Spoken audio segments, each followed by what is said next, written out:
On live television, a powerful confrontation unfolds. A respected leader faces off with a Hollywood legend. But what happens next shocks everyone. The leader's gentle response brings the legend to tears. What did he say that was so profound? You won't believe the emotional truth that brought a global icon to his knees. Watch till the end to witness the moment that changed everything. The studio lights glared down. Ibrahim Traoré felt the heat on his skin. The air conditioning hummed faintly. It was a sterile, unforgiving environment. Millions watched. His heart beat a steady rhythm against his ribs. The host introduced Danny Glover. A legend walked onto the set. Glover's presence filled the room. His eyes held a quiet wisdom. The segment began. Questions about global affairs were posed. Traoré answered with conviction. Then, a shift, Glover leaned forward. He spoke of suffering. He spoke of resilience. He mentioned a specific, devastating conflict. A conflict close to Traoré's heart. Traoré felt a jolt. His breath hitched slightly. The memories flooded in. The dust, the cries, the endless sky. He saw the faces. He smelled the dry earth. The camera zoomed in on him. He felt the weight of expectation. He could taste the metallic tang of anxiety. He looked at Danny Glover. He saw not an adversary. He saw a fellow human. He chose his words carefully, each one a stone placed with purpose. "Sir," Traoré began, his voice was soft. It carried an unexpected resonance. "We speak of nations. We speak of policies, but beneath it all, there are children who simply want to play. There are mothers who only wish to feed their families. There are fathers who yearn for peace, not for power, but for a quiet evening with their loved ones." A profound silence descended. The host seemed to freeze. Glover's expression softened further. His gaze was fixed on Traoré. A tremor ran through Glover's frame. His eyes began to glisten. A single tear escaped. It traced a path down his cheek, then another, and another. His lips trembled. He made no sound. The studio was utterly still. The raw emotion was palpable. It hung in the air, heavy, unscripted, unbearable. The silence stretched. It felt like an eternity. The world watched. A tear fell onto Glover's lapel. The camera held its focus. On the weeping actor. On the calm, unwavering gaze of Ibrahim Traoré. The moment was etched into the collective consciousness. A profound, unsettling tableau. The broadcast continued. Yet nothing else mattered, only the tears and the quiet truth. That had brought them forth. The studio director frantically motioned. No one moved. The sound engineer swallowed hard. The floor manager stood frozen. Glover's tears continued to fall silently. Traoré did not avert his gaze. He simply watched. With a steady, empathetic presence. The weight of the unscripted moment hung heavy. It was a raw, unfiltered glimpse into the soul of a man known for his strength, for his unwavering convictions. Now he was just a human being, overwhelmed by a simple truth. Traoré's words, so unadorned, had pierced through the layers of diplomacy, of politics, of celebrity. They had found the common ground, the shared vulnerability of humanity. The host, a seasoned professional, finally stirred. He cleared his throat, a nervous sound in the profound quiet. He looked from Glover to Traoré, unsure how to proceed. The red light on the camera remained lit, indicating they were still live. Every living room, every cafe, every screen across the globe was witnessing this unprecedented scene. Glover slowly reached for his pocket. He pulled out a handkerchief.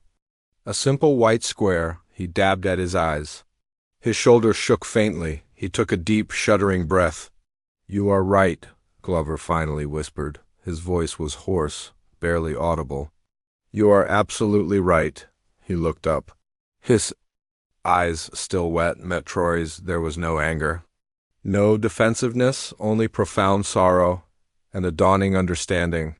Traoré nodded gently, a gesture of shared burden, of mutual respect. He did not offer platitudes. He did not press his point. He simply existed in that space. Allowing the moment to unfold, the host, recovering his composure, spoke softly. Mr. Glover, Mr. Traoré, this is a powerful moment. What can we, as individuals, do to bridge these divides? Glover took another moment. He composed himself.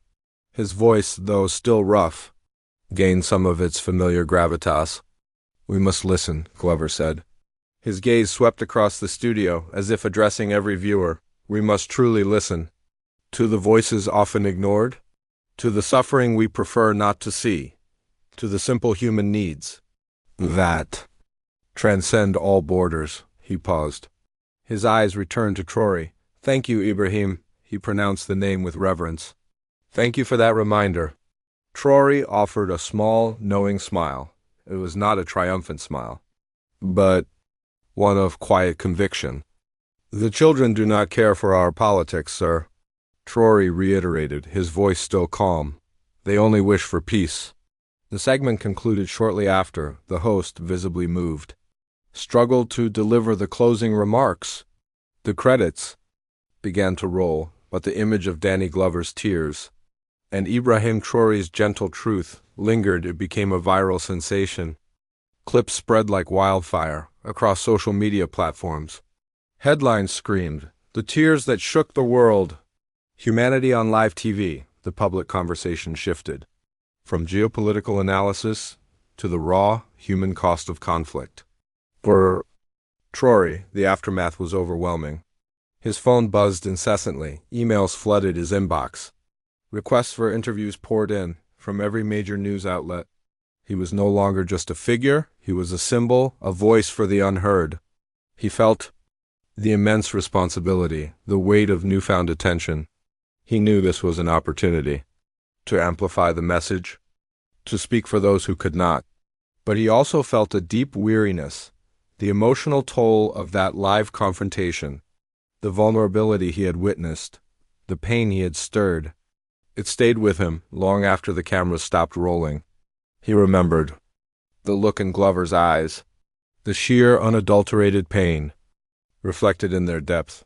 It was a pain Traoré knew well, a pain born of injustice, of senseless loss. That evening, back in his hotel room, the city lights twinkled outside his window. He felt a profound solitude. Despite the global recognition, he thought of his homeland, of the dusty villages, the hopeful faces, the children playing in the shadow of uncertainty. He knew his work was far from over. This one moment, this unexpected emotional clash had opened a door to understanding, a door to empathy, but doors once opened required constant vigilance, constant effort. To keep them from closing again, he closed his eyes. He saw Glover's face again, the tear-streaked cheeks, the vulnerability. It was a powerful memory, a testament to the fragile strength of humanity and the immense power of a simple, gentle truth. The silence of his room was broken only by his own thoughts. He knew that tomorrow the world would still be complex, the challenges immense, but something had shifted. A crack had appeared. In the hardened shell of discourse, a space for compassion, a space for real connection. He felt a renewed sense of purpose, a quiet determination to continue his fight, not with aggression, but with the same gentle strength that had brought a legend to tears. The night was long, full of reflection, and the quiet promise of a future where perhaps more hearts would open, more tears would fall, not from sorrow, but from shared understanding. The next morning, the city hummed with a different energy. Ibrahim Traoré felt it even within the confines of his hotel room. Breakfast was a quiet affair, but the news reports flashing on the lobby screens all carried the same impactful story. His name, Danny Glover's, and the evocative phrase, "The tears heard round the world," were everywhere. He was no longer just a delegate. He was a phenomenon. Requests for interviews had quadrupled overnight. His assistant, a harried but determined young woman named Amara, presented him with a daunting schedule. Every major network, every influential podcast, every prominent newspaper wanted a piece of his time, a deeper dive into the moment that had captivated millions. We have to be strategic, Mr. Traoré, Amara advised, her brow furrowed in concentration. Everyone wants to sensationalize it. We need to steer the narrative. Traoré nodded slowly, stirring his coffee. The narrative is simple, Amara. It is about humanity. About the people, not the politics. His first interview was with a well-known international news channel. The anchor, a sharp, piercing woman, tried to guide him towards a more confrontational stance, to dissect the political ramifications of Glover's emotional response. But Traoré gently yet firmly redirected her. "Madam," he explained, his voice calm and steady, "the tears Mr. Glover shed were not for a political ideology. They were for the universal pain of lives disrupted, of childhood stolen. That is, the only ramification that truly matters." He spoke of the children he had met in refugee camps, their eyes reflecting an innocence that refused to be extinguished despite unimaginable hardship. He described the resilience of families who had lost everything but their hope. He did not preach. He bore witness. He painted vivid pictures with his words of dusty playgrounds and makeshift schools, of shared meals under fragile tents. Each interview became a platform, not for self-promotion but for quiet advocacy. He spoke tirelessly, his energy drawing, not from ego, but from a profound sense of duty. He found that the more he focused on the shared human experience, the more receptive his interviewers became. The initial shock value of the confrontation gradually morphed into a genuine interest in the humanitarian crisis he represented. Danny Glover, for his part, also spoke publicly about the incident. He praised Traoré's courage and his ability to cut through the noise. Glover recounted how Traoré's words had struck him with the force of a revelation, reminding him of the fundamental human suffering that often gets lost in high-level discussions. Their unexpected on-screen encounter had forged an unlikely yet powerful alliance. The impact was tangible. Donations to humanitarian organizations working in conflict zones saw a significant spike. Online forums buzzed with discussions about global empathy. People who had previously felt disengaged suddenly felt a connection to the distant conflicts.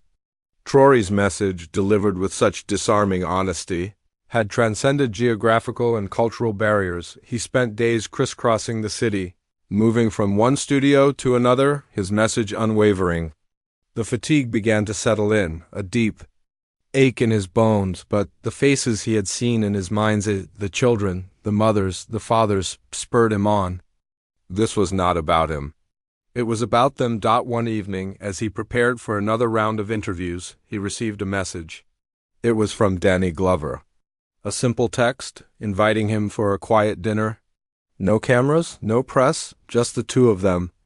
Traoré accepted immediately. He felt a quiet anticipation. The conversation, he knew, would be different. It would be a continuation of the profound exchange that had begun under the harsh glare of live television, but now in the gentle calm of a shared meal. The global stage had been set, the message delivered. Now it was time for the deeper, more personal connection to unfold. The restaurant was discreet, a quiet corner establishment with warm, dim lighting and the murmur of hushed conversations. Ibrahim Traoré arrived first, finding a small, secluded table near a window overlooking a rain-slicked street. A sense of calm settled over him, a stark contrast to the relentless pace of the past few days. When Danny Glover walked in, he was not the composed public figure, but a man in a simple jacket. His face showing a gentle weariness, they shook hands, a firm, lingering clasp that conveyed mutual respect. There were no cameras, no flashing lights, just the soft clinking of cutlery from other tables. They ordered simply, and for a long moment, silence filled the space between them, a comfortable, shared understanding. Finally, Glover broke the quiet. "I needed to tell you, Ibrahim," he began, his voice deeper now, more intimate than on screen. "What you did that day, it cut through everything, it truly did." Traoré met his gaze. "It was the truth, sir, simply the truth of what I have seen. And that's precisely why it landed," Glover mused, swirling the ice in his glass. "We get so caught up in the rhetoric, the grand narratives, the us versus them. We forget the individual heartbeats, the quiet suffering. He paused, a flicker of the on-screen emotion crossing his face. It's easy to intellectualize pain from afar. You brought it right into that studio. Right into my living room, in a way. Traoré felt a pang of connection. It is my burden and my honor to carry their stories, to ensure they are not forgotten in the statistics. It's a heavy burden, Glover acknowledged, a knowing look in his eyes. I've tried, in my own way, to shine a light on similar issues, but that day, Liv, the way you spoke, it was different. It wasn't an appeal to logic or even just empathy. It was a direct bypass to the soul. They spoke for hours, the conversation flowing easily between them. They discussed the complexities of global aid, the challenges of political will, and the resilience of communities in the face of adversity. Glover shared anecdotes from his own activism, his travels to remote villages, and his encounters with people striving for dignity in impossible circumstances. Traoré, in turn, spoke of the profound sense of responsibility he felt, the weight of representing so many unspoken voices. You know, Glover said at one point, leaning back in his chair, a faint smile playing on his lips, my agent called me, absolutely frantic. Danny, he screamed, you broke down on live television. Your brand, your image, he chuckled, a deep, rumbling sound. I just told him sometimes, the most authentic image is the one that allows you to be truly human, Traoré smiled back, a genuine warmth spreading through him. Perhaps that is the greatest power we possess, sir. To be truly, unapologetically human, especially when the world expects us to be anything else. As the evening deepened, a sense of camaraderie solidified between the two men. They were from different worlds, different generations, but connected by a shared vision of a more compassionate world. There was no grand plan hatched, no formal alliance forged, but a silent understanding passed between them. They both knew the moment on television was just a spark. The real work, the patient, enduring effort of shifting hearts and minds, continued. Every day, when they finally parted ways on the quiet street, the rain had stopped and the air was fresh and clean. The city lights seemed to twinkle with a renewed hope. Traoré felt a profound sense of peace. The encounter with Danny Glover, the shared vulnerability, had not only amplified his message, but had also reaffirmed his own conviction. The tears on live television had not been an ending, but a powerful, unexpected beginning. He knew he would carry that moment, and the lessons learned from it, into every challenge that lay ahead, armed not with aggression, but with the gentle, undeniable power of human truth. The quiet dinner between Ibrahim Traoré and Danny Glover, while intended to be private, soon became another ripple in the pond their live television encounter had created. A sharp-eyed paparazzo, perhaps tipped off or simply lucky, captured their departure from the restaurant. The images, though grainy, showed two men sharing a sincere handshake, a warmth evident in their expressions. The photos quickly hit social media, fueling a fresh wave of public discussion. The media narrative shifted once more. No longer just about the shock of Glover's tears, the story now evolved into one of unlikely camaraderie and shared purpose. News outlets ran side-by-side comparisons of their live TV moment and the new dinner photos, emphasizing the profound connection forged between a West African leader and a Hollywood icon. Comment sections buzzed with renewed vigor. This is what real dialogue looks like, one popular comment read. Another declared, proof that humanity transcends politics. There was an outpouring of support for both men, with many praising their ability to rise above superficial differences and connect on a deeply human level. The image of the two, one known for his stern resolve, the other for his powerful performances, finding common ground over a quiet meal resonated with a public weary of division. For Ibrahim Traoré, this continued attention presented both opportunities and challenges. The positive public sentiment was a powerful tool, providing an unprecedented platform to discuss the realities facing his nation and other developing countries. He leveraged every interview, every public appearance, to redirect the focus from his personal moment of fame to the urgent humanitarian needs he championed. He spoke with renewed passion about sustainable development, access to education, and the critical importance of self-determination for nations, often marginalized on the global stage. he found himself invited to speak at major universities and international forums, not just as a head of state, but as a moral voice.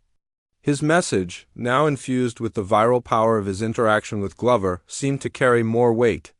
Diplomats and policymakers who might have previously dismissed his pleas now listened with a more open mind, aware of the massive public sentiment behind him. Danny Glover, on his part, became an even more vocal advocate. He used his considerable influence to amplify Traoré's message, participating in joint public service announcements and co-hosting virtual town halls. Their unusual bond became a compelling narrative in itself, illustrating the potential for cross-cultural, cross-professional understanding, yet this heightened scrutiny also brought its own pressures. Every word Traoré spoke was now dissected, every action analyzed. There were skeptics, of course, who tried to dismiss the entire episode as a publicity stunt or to question the depth of Glover's emotion. But the sheer authenticity of the original live TV moment, coupled with the consistent, unified message from both men, largely diffused these attempts. Traoré remained grounded amidst the whirlwind. He knew that true change was not born from fleeting moments of viral fame, but from persistent, dedicated effort. The emotional breakthrough on television was a crucial spark, but the long, arduous journey of building a better future still lay ahead. He carried the memory of Glover's tears, not as a trophy, but as a constant reminder of the raw, human vulnerability that connects everyone, regardless of their station in life. That shared vulnerability, he believed, was the most powerful foundation for peace and progress. Would you like to explore the long-term impact of their collaboration on a specific humanitarian initiative, or perhaps the challenges Traoré faced in maintaining momentum for his cause after the initial media frenzy subsided? Years passed since that pivotal moment on live television. The initial media frenzy surrounding Ibrahim Traoré and Danny Glover's encounter eventually subsided, as all such intense public fascinations do. Yet the ripple effect of that single, raw moment continued to spread, quietly and profoundly. Ibrahim Traoré never sought personal glory. He remained steadfast in his mission, his voice amplified by the global attention he had garnered. He meticulously cultivated the relationships forged during that intense period, transforming fleeting media appearances into sustained advocacy. He became a tireless champion for sustainable development initiatives in his region, focusing on empowering local communities through education and self-sufficiency, projects for clean water access, agricultural innovation, and vocational training flourished under his guidance, attracting crucial international partnerships that had once seemed out of reach. He often spoke of the power of human connection, a lesson cemented by his interaction with Glover. He championed diplomacy not as a battle of wills, but as a search for common ground, always reminding his counterparts that behind every policy lay real lives. His approach, marked by quiet conviction and a refusal to resort to aggression, earned him respect on the global stage. He demonstrated that strength was not always loud, and that true influence could be wielded through empathy and unwavering moral clarity. Danny Glover, for his part, remained a close ally. Their private dinners became an annual tradition, a time for reflection and renewed commitment away from the glare of cameras. Glover continued to use his platform to support Traoré's efforts, lending his voice and influence to various humanitarian campaigns. He often recounted the story of their live TV encounter, not as a moment of personal weakness, but as a testament to the transformative power of truth. The enduring legacy of the tears heard round the world was not a fleeting news cycle, but a quiet, persistent shift in perspective. It served as a powerful reminder that even in the most hardened of political landscapes, a simple, heartfelt appeal to shared humanity could pierce through cynicism and ignite compassion. The story of Ibrahim Traoré and Danny Glover became a modern parable, whispered in diplomatic circles and retold in classrooms, a testament to the idea that sometimes the most profound changes begin not with a shout, but with a tear and a gentle, unyielding truth. Their story gracefully concluded, not with a dramatic ending, but with the quiet hum of ongoing progress, a testament to the enduring power of a single moment that forever changed two men, and subtly, profoundly changed the world around them.